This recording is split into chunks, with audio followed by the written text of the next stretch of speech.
Assalamualaikum warahmatullahi wabarakatuh. Dalam kesempatan kali ini, kita kembali lagi dalam kuliah Sistem Informasi Akuntansi. Pada pekan ke-13 ini, kita akan bersama-sama mempelajari salah satu topik dalam Sistem Informasi Akuntansi, yaitu tentang siklus manajemen sumber daya manusia dan penggajian. Sebagai informasi kalian, presentasi kali ini akan dibawakan oleh 4 presenter, yaitu Salsabila Kaisanada, Satrio Bayu Aji Nugroho, Septi Mira Suryana, dan Sahindah Ismail Gabir Adam. Baik, kita langsung saja masuk ke materi.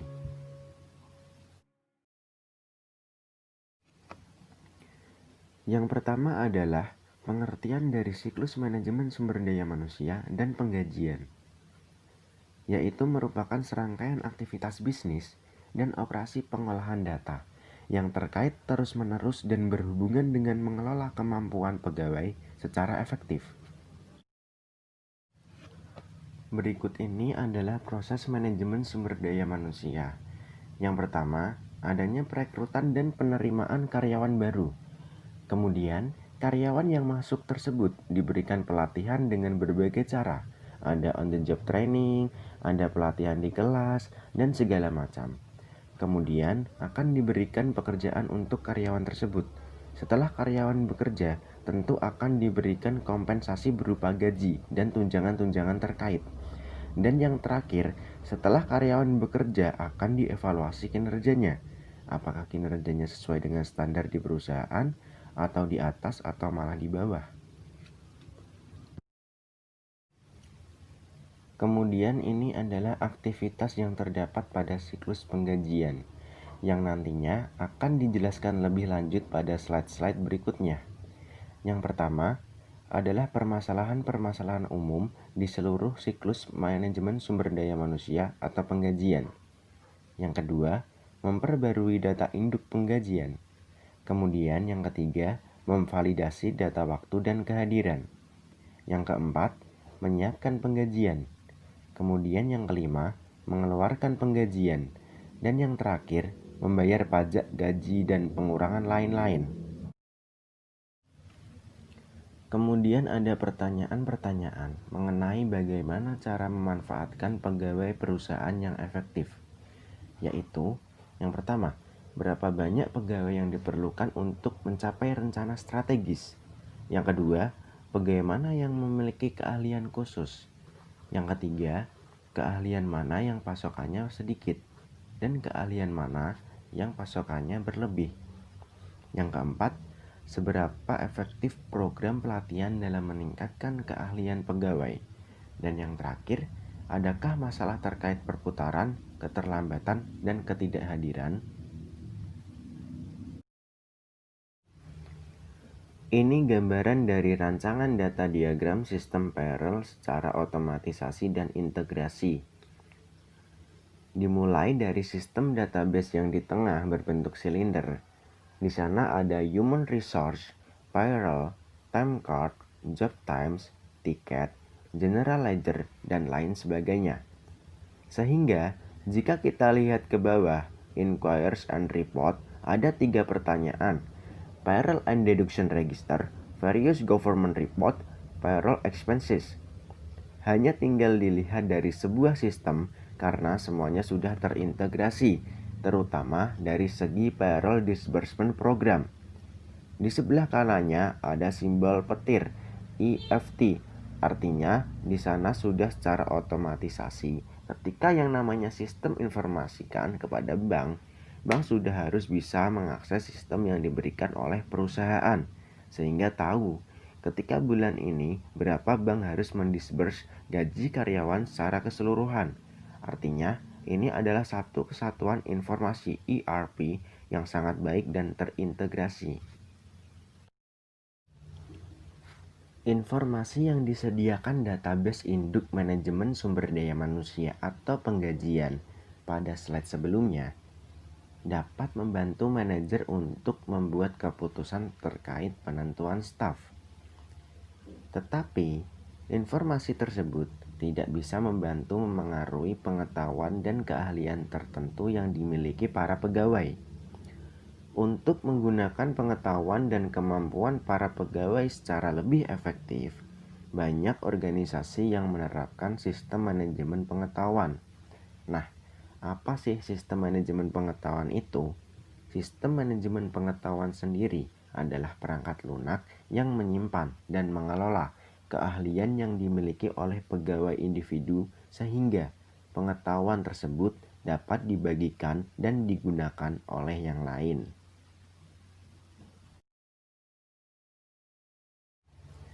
Berikutnya, ancaman permasalahan-permasalahan umum di seluruh siklus manajemen sumber daya manusia atau penggajian.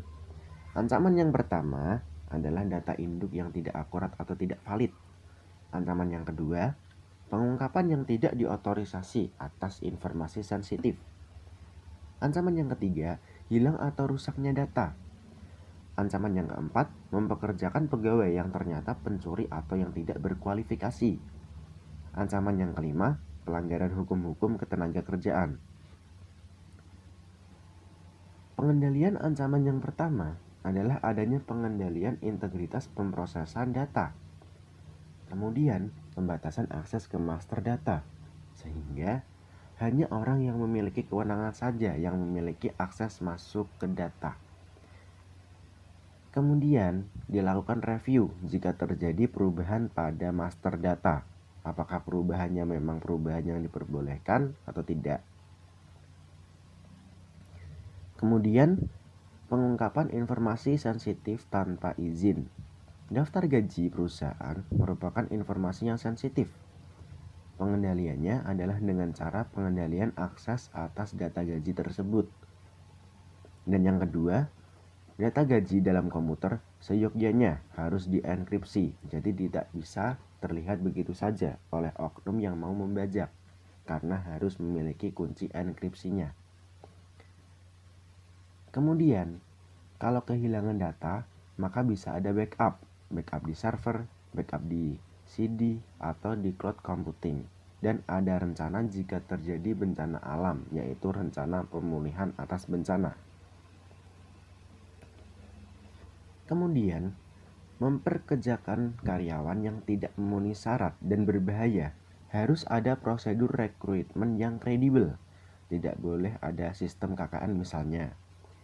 Hanya benar-benar karyawan yang tepat, yang sesuai dengan kebutuhan kompetensi. Dalam hal ini, perusahaan juga bisa mengecek latar belakang calon karyawan dengan melihat sosial media calon pelamar tersebut. Kemudian, pelanggaran atas Undang-Undang Tenaga Kerja, ada dokumentasi proses penerimaan, dokumentasi manajemen atas karyawan, apa yang dilakukan oleh karyawan, jangan sampai ada yang melanggar hukum.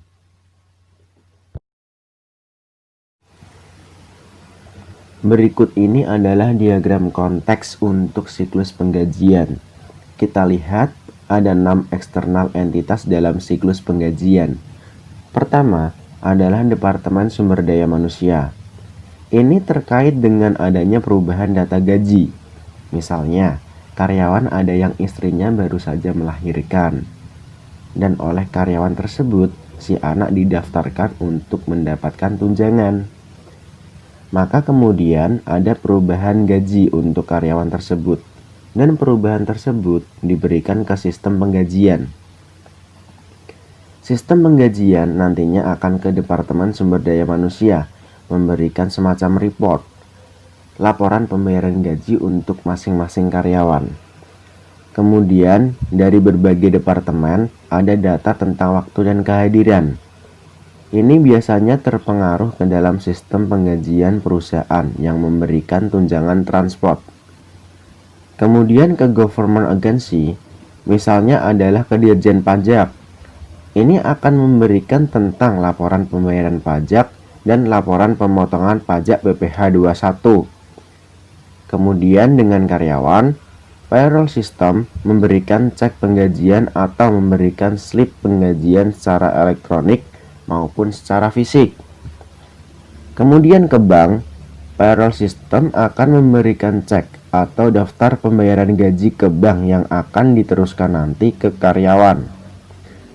Dan kemudian untuk perusahaan asuransi, kalau perusahaan memberikan premi asuransi ke karyawan, akan diberikan ke perusahaan asuransi, misalnya asuransi kesehatan.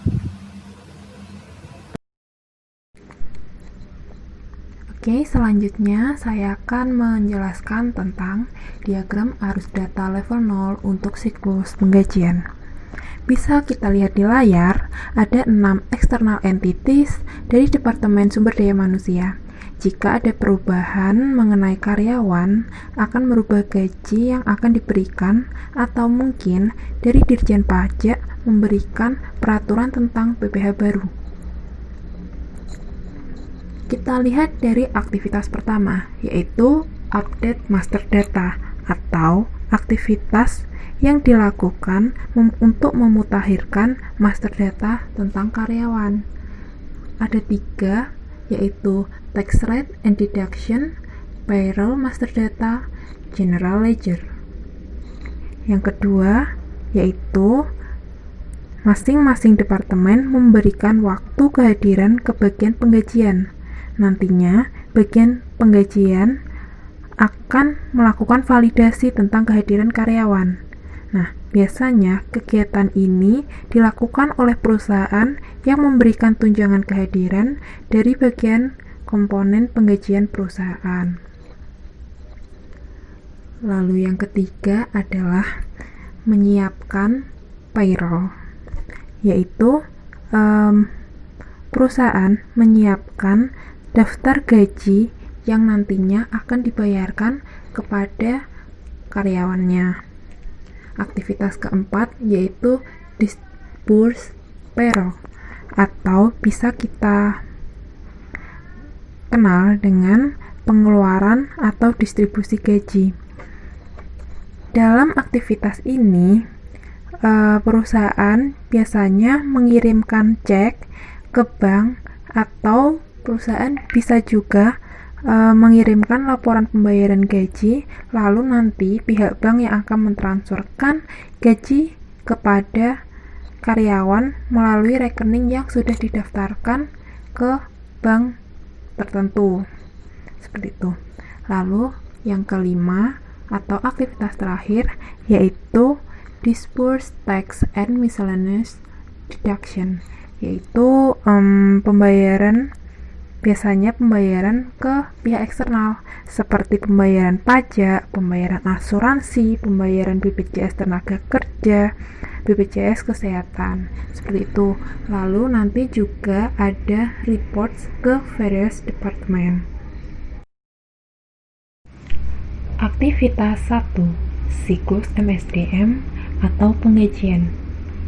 Aktivitas ini meliputi memperbarui database induk penggajian, yaitu merefleksikan berbagai jenis perubahan yang diajukan secara internal, seperti perekrutan baru, pemberhentian, perubahan dalam tingkat bayaran, atau perubahan dalam gaji yang ditetapkan.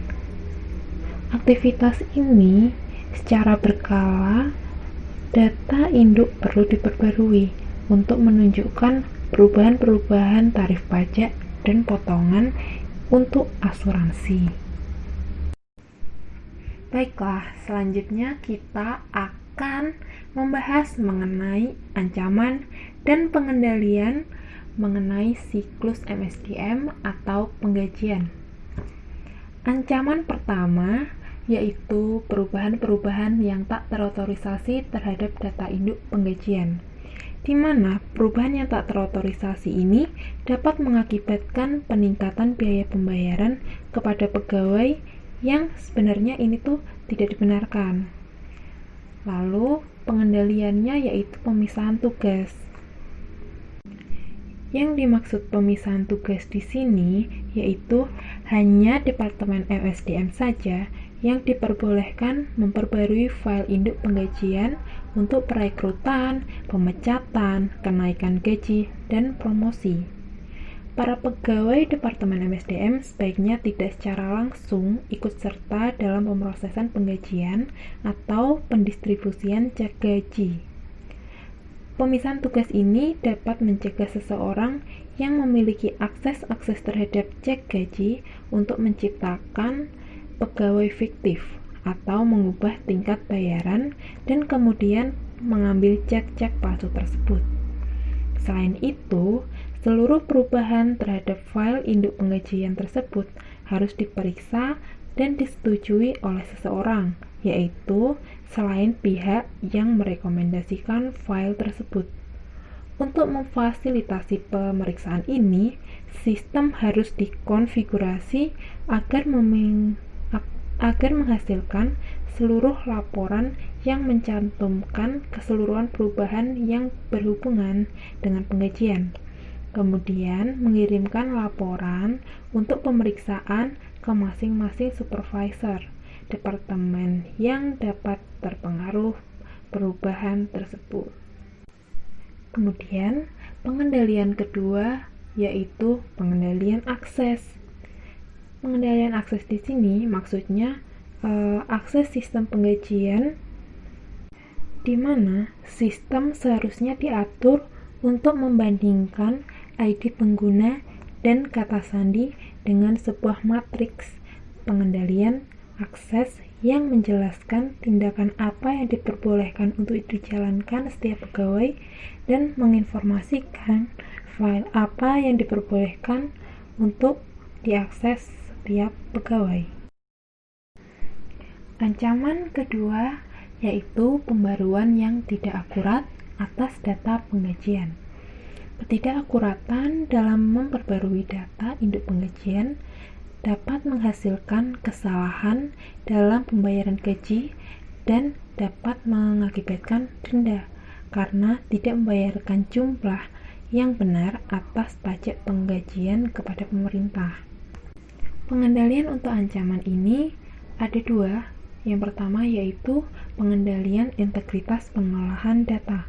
Maksudnya pengolahan data di sini yaitu memproses data secara tepat, seperti pengecekan validasi pada nomor pelanggan dan uji kelayakan terhadap perubahan yang dibuat sebaiknya diterapkan ke seluruh transaksi perubahan penggajian. Lalu yang kedua yaitu pemeriksaan teratur atas seluruh perubahan terhadap data penggajian induk. Yang dimaksud di sini memiliki laporan pemeriksaan manajer departemen atas seluruh perubahan terhadap pegawai di departemennya, memberikan sebuah cara yang tepat untuk mendeteksi kesalahan.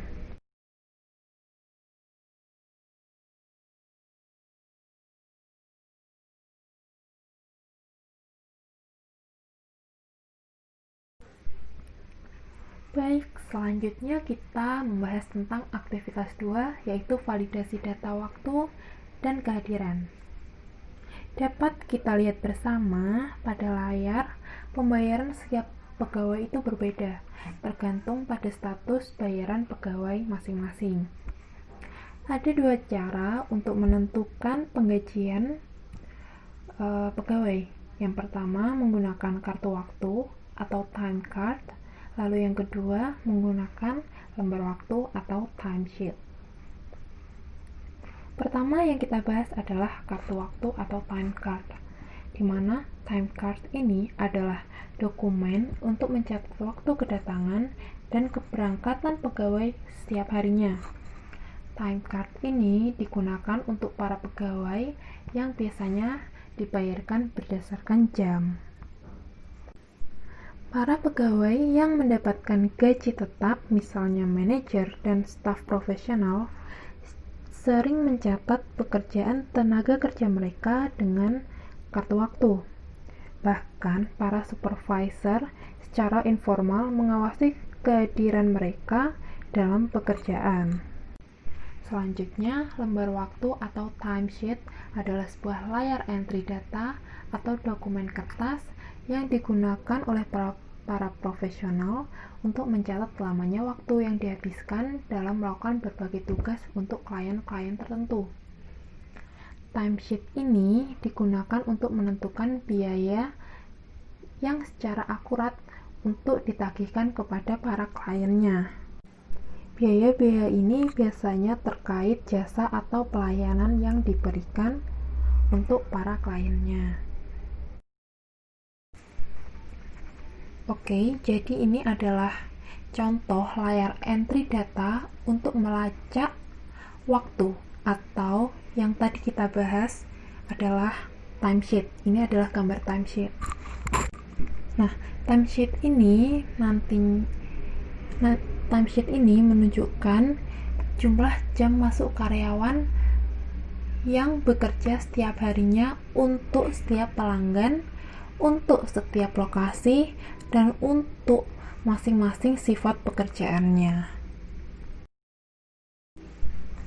Selanjutnya kita membahas mengenai ancaman dan pengendalian dari aktivitas 2, yaitu aktivitas validasi data dan waktu kehadiran. Ancaman utama terhadap aktivitas penggajian adalah data waktu dan kehadiran yang tidak akurat. Ketidakakuratan dalam catatan waktu dan kehadiran dapat mengakibatkan biaya tenaga kerja yang meningkat dan laporan biaya tenaga kerja yang keliru. Selain itu, ketidakakuratan dapat menurunkan semangat kerja pegawai atau mengakibatkan gaji jasa tenaga kerja yang tidak terbayarkan. Pengendalian yang dapat dilakukan untuk ancaman ini adalah otomatisasi data sumber. Otomatisasi data sumber dapat mengurangi risiko kesalahan yang tidak diinginkan dalam pengumpulan data waktu dan kehadiran. Contohnya, alat pembaca tanda pengenal dapat digunakan untuk mengumpulkan data waktu kerja bagi para pegawai produksi dan secara otomatis menyimpan data ke sistem pemrosesan penggajian. Menggunakan teknologi untuk menangkap data waktu dan kehadiran juga dapat meningkatkan produktivitas dan memotong biaya.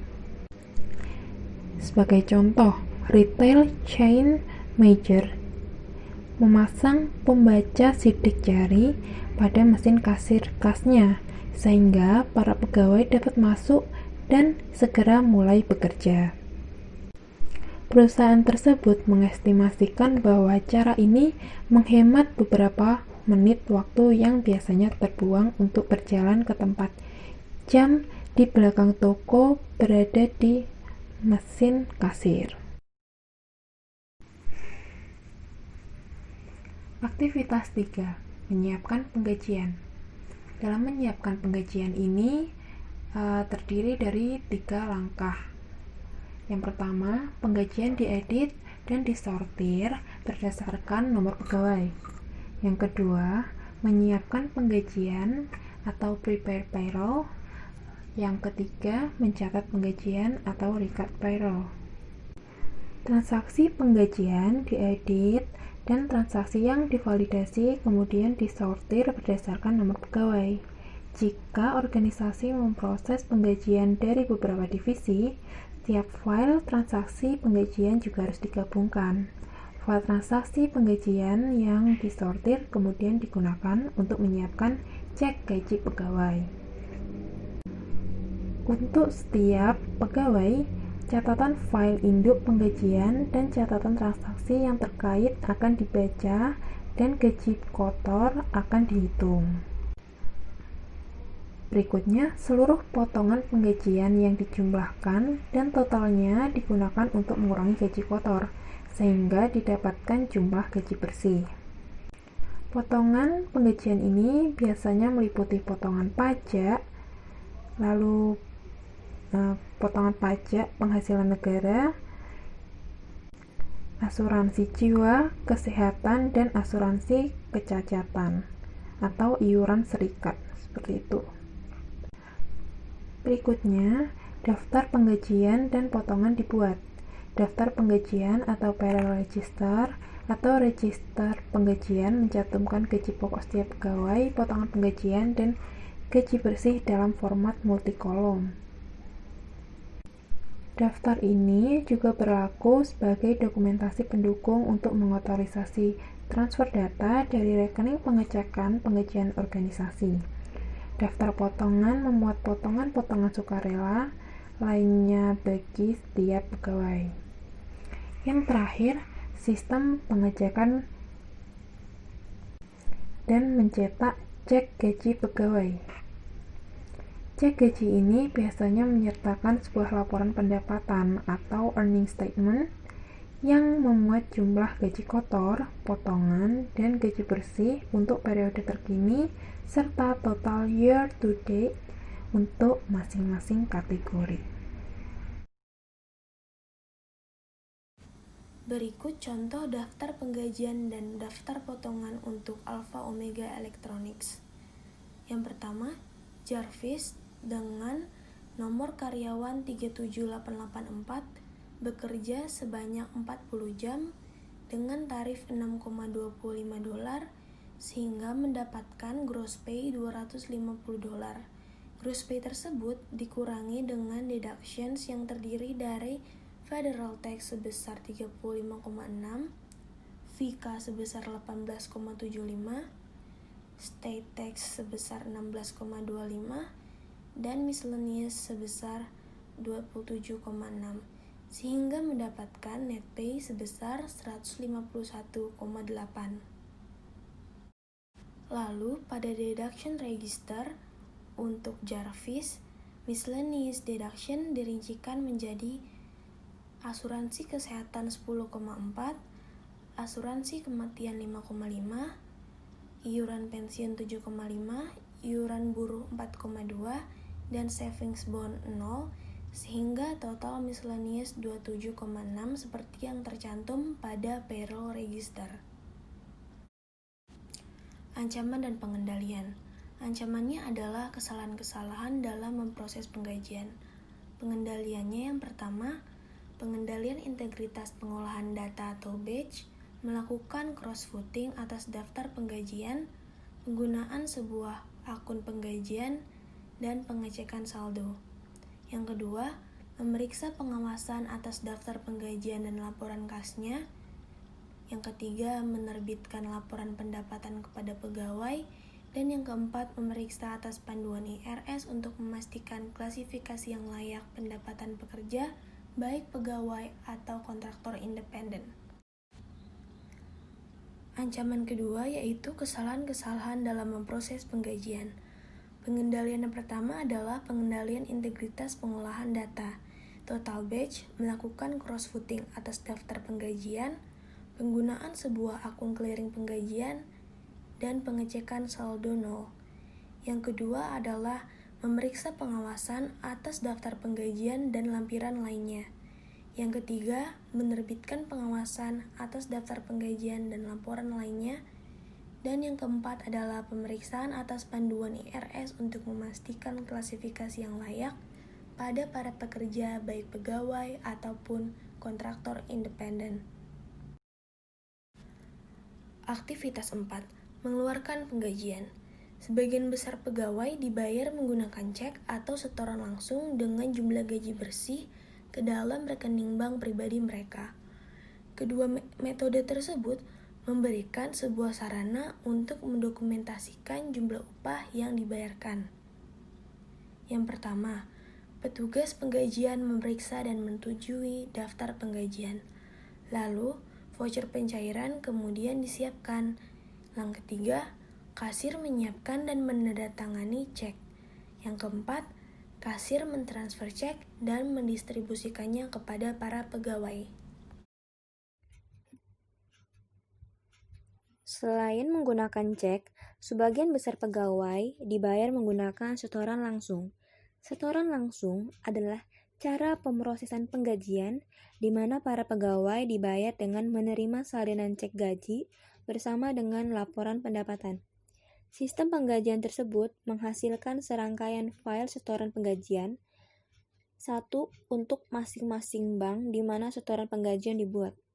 Setiap file memuat sebuah catatan untuk setiap pegawai yang rekeningnya dikelola di bank tertentu. Tiap catatan menyertakan nama pegawai, nomor sosial security, nomor rekening bank, dan jumlah gaji bersih.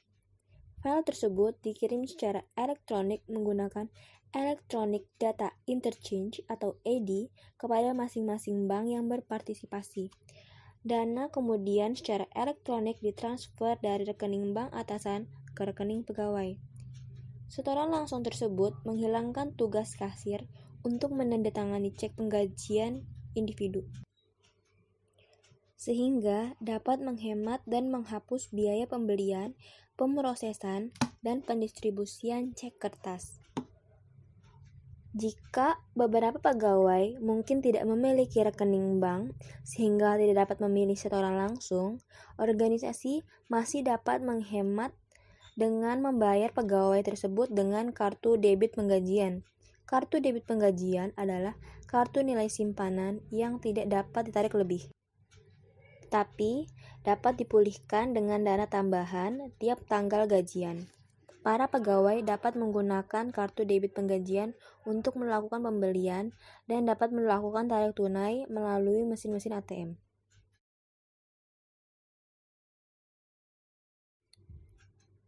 Ancaman dan pengendalian dalam pengeluaran penggajian. Ancaman besar lainnya dalam proses penggajian adalah pencurian cek gaji, penerbitan cek gaji ke pegawai fiktif, atau penerbitan cek gaji ke pegawai yang telah diberhentikan. Hal ini dapat menimbulkan peningkatan biaya dan hilangnya kas. Perusahaan dapat melakukan pengendalian secara spesifik dengan 1. Akses terhadap cek gaji kosong dan terhadap mesin tanda tangan harus dibatasi. Yang kedua, kewenangan untuk mengotorisasi transaksi-transaksi EFT harus dipersempit dan dikendalikan melalui penggunaan autentikasi multifaktor yang kuat.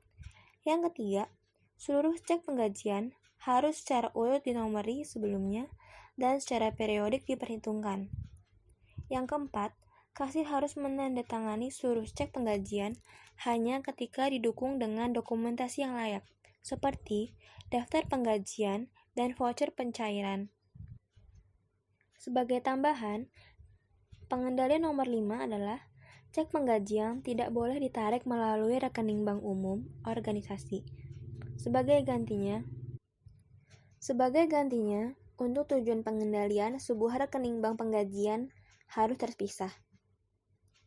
Yang keenam, pemisahan tugas antara kasir dan petugas penggajian, distribusi cek dari pengrekrutan atau pemecatan, rekonsiliasi independen atas akun pengecekan penggajian.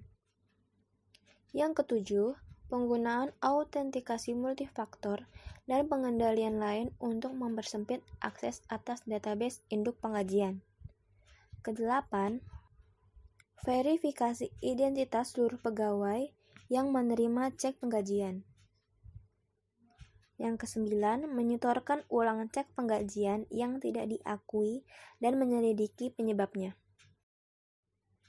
Aktivitas lainnya adalah menghitung dan mengeluarkan pajak penghasilan yang dibayar pegawai, serta potongan pegawai sukarela.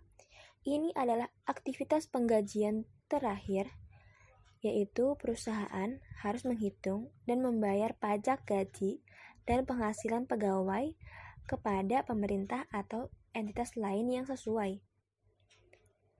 Para atasan harus membayar pajak sosial security sebagai tambahan terhadap jumlah potongan dari cek gaji pegawai. Hukum pemerintah pusat dan negara bagian juga menghendaki para atasan untuk mengontribusikan persentase tertentu dari setiap gaji kotor pegawai sampai dengan batas tahunan maksimum untuk dana asuransi kompensasi pengangguran pusat dan negara bagian. Sebagai tambahan terhadap pengeluaran terkait pajak yang wajib, para atasan bertanggung jawab untuk memastikan bahwa dana lain yang dikurangkan dari cek gaji pegawai dihitung dengan benar dan dibayarkan secara tepat ke entitas yang sesuai. Pengurangan tersebut meliputi pembayaran yang diminta pengadilan untuk tunjangan, dukungan anak, atau kebangkrutan. Beberapa atasan juga mengontribusikan beberapa atau keseluruhan jumlah dana untuk dibayarkan bagi kesehatan, kecacatan, dan premi asuransi jiwa pegawainya serta pembuatan kontribusi yang sesuai untuk dana pensiun.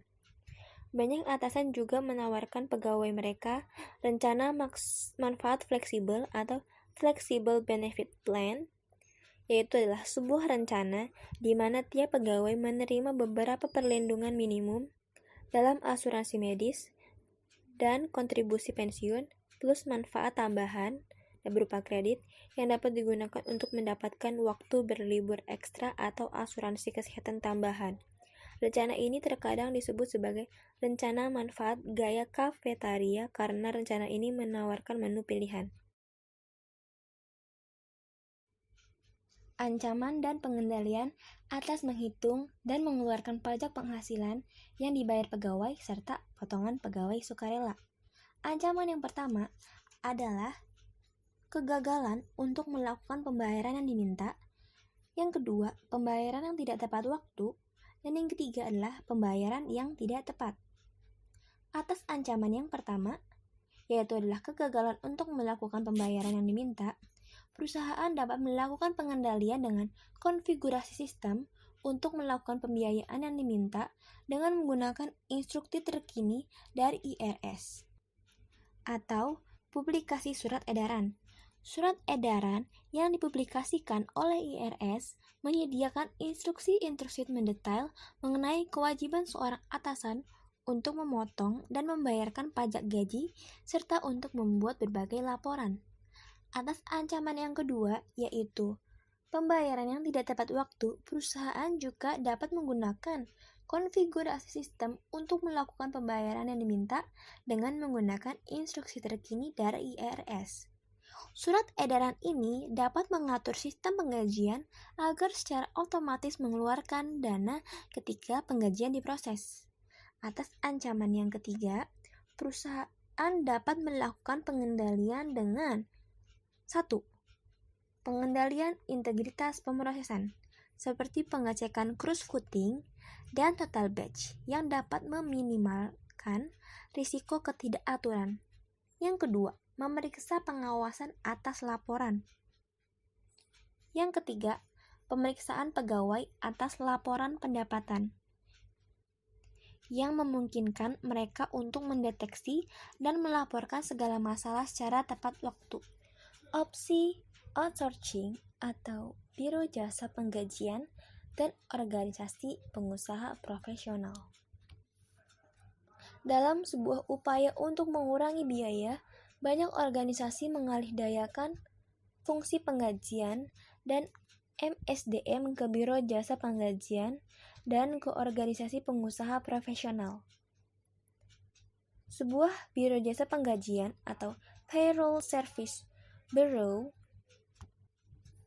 adalah sebuah organisasi yang mengelola file induk penggajian untuk tiap kliennya dan menjalankan aktivitas pemrosesan penggajiannya untuk sebuah bayaran. Sedangkan sebuah organisasi pengusaha profesional atau Professional Employer Organization atau PEO adalah sebuah organisasi yang memproses penggajian dan juga menyediakan jasa manajemen sumber daya manusia seperti desain manfaat pegawai dan administrasi. Karena mereka memberikan jangkauan layanan yang lebih sempit, biaya untuk biro jasa penggajian umumnya lebih murah dibandingkan PEO.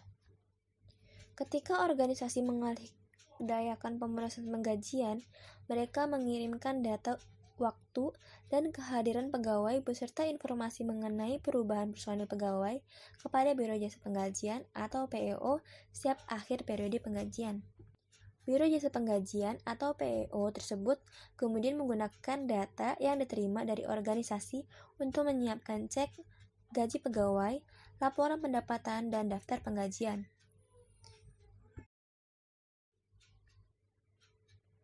Alasan Biro Jasa Penggajian dan PEO menarik bagi bisnis kecil dan menengah.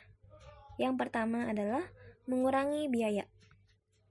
Biro Jasa Penggajian dan PEO memanfaatkan skala ekonomi terkait dengan menyiapkan cek gaji untuk sejumlah besar perusahaan.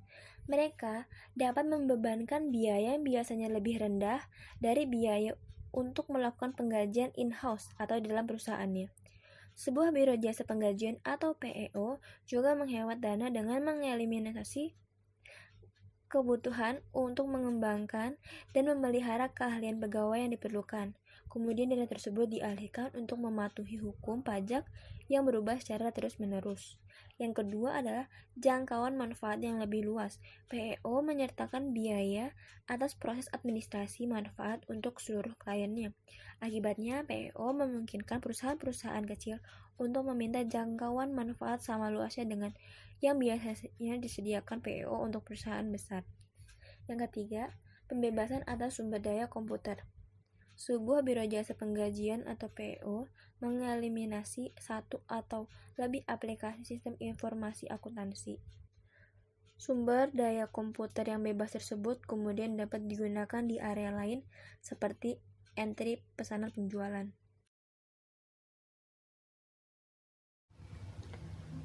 Baik teman-teman, mungkin itu yang dapat kami sampaikan tentang sistem manajemen sumber daya manusia dan penggajian. Kami harap teman-teman mendapatkan tambahan pemahaman dari materi pekan ke-13 ini. Kami mohon maaf apabila materi yang kami sampaikan kurang lengkap atau kurang jelas. Terima kasih atas perhatiannya. Wassalamualaikum warahmatullahi wabarakatuh.